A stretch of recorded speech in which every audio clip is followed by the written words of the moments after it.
इंसाफ करना सिखाया था दुनिया को। और उमर फारूक रज़ी अल्लाह ताला अन्हु इंसाफ का पैकर बनकर और जिहाद में खुद जाकर अपने बेटे को भेज करके दुनिया के और मुसलमानों को ये दिखाया कि इंसाफ कैसे की जाती है।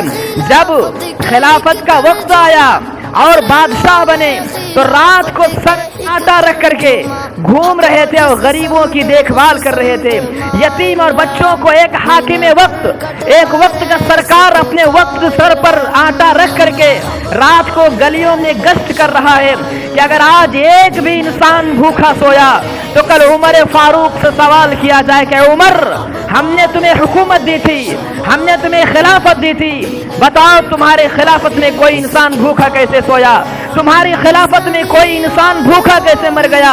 ये उमर फारूक से सवाल ना हो, इसीलिए रात को घूमा करते, देखा करते कहाँ किसके पास खाने के लिए है, किसके पास नहीं है।